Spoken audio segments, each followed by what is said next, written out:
Good morning, it's Harvey Jackson. Just going to get through some news items, and a couple of them that are that kind of stood out to me is Canada-U.S. talks on tariffs and such are making the headlines again, and of course the bigger headline, as far as I'm concerned, because I don't know if Clonshaw Carney's information is correct, but Blue Jays make it to the World Series.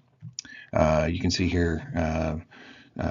The information that's been posted that there's going to be some sort of trade deal, and it's going to exclude a couple of different things that might be important as well, but cited by the Globe and Mail, which is not always accurate information.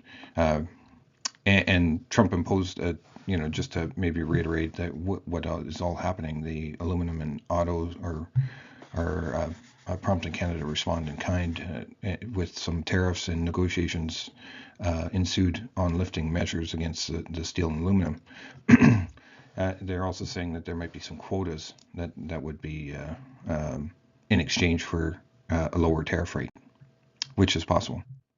Chicago soybeans extend gains on U.S.-China trade optimism. So again, tariff news, even though there isn't anything concrete in this at all, China still has not bought any beans for this last quarter, which they normally do prior to the South America harvest starting, where they can get the supply pretty easily. Another one that I thought was pretty important, but again, maybe Harvey's pet peeve here, API. What the heck does that mean? It's usually something else when it comes to technology, but that stands for American Petroleum Institute. Like, media should stop just putting acronyms in. Just Harvey's pet peeve, I guess. The Petroleum Institute does not oppose year-round E15 sales of the blending containing 15% ethanol on their own, but stress the bill must now be paired with other measures that address new changes to the fuel market. The refiners are now navigating shifting federal compliance structures, patchwork of state mandates, and biofuels marketplace that is uncertain. And any legislative consideration of year-round should reflect today's realities, not those of prior years, because they were going back with small refinery exemptions and waivers, and they were going to put some of those exemptions onto the big refineries. And of course, this is a way of pushing back right now.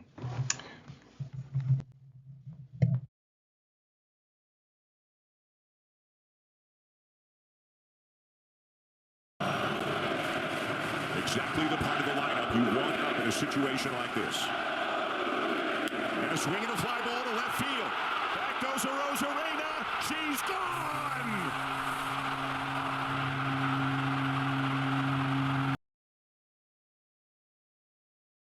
There you have it. That's what was the final score. Let's have a quick look at the weather.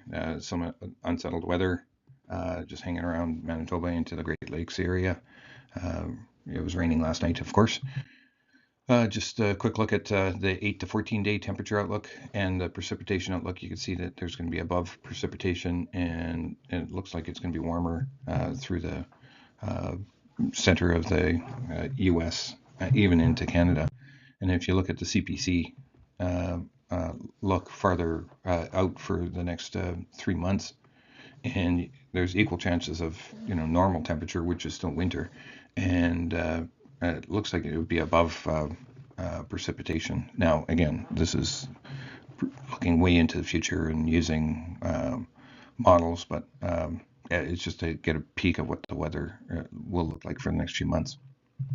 Just a quick look at the markets here. Canola is trading just basically flat, 6.15.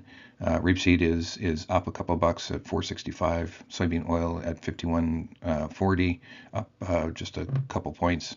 Palm oil is up just a few ringgit there as well. Crude oil up a $0.50. So but everything is green until we get to the wheats, and then the wheats are down. Canadian dollar is actually down a little bit there as well. So just dive into canola a little farther, so you can see that there's open interest in volume is decreasing on November contracts. So and we had some rolls happening as this market is starting to decrease volume and gets a little erratic. It depends depends on the client, of course, but taking profit at the 615 area is not a bad idea when we got in at 660 or 650 or whatever it was, and just repositioning onto the January for a market move down there as well. So just looking at what does this all mean? So if you're looking at the trade and this just flows in from the exchange, but you got 1440 is the difference between January and November contract.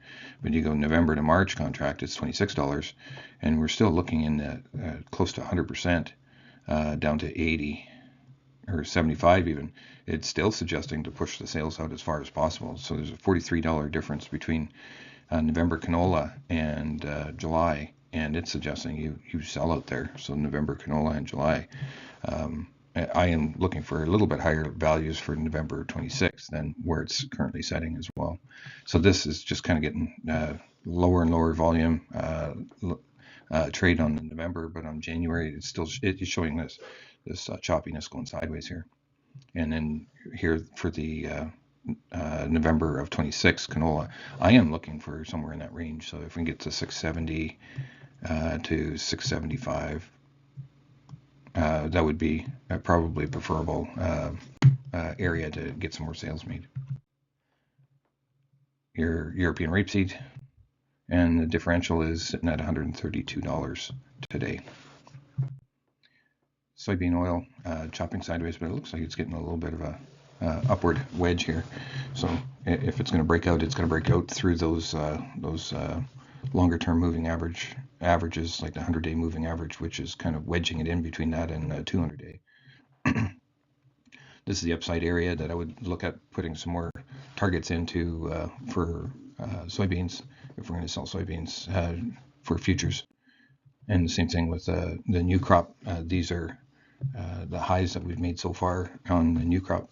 And if we can get any pricing done, it would be in that 1085-ish to 1090 futures value, which is 40 cents higher.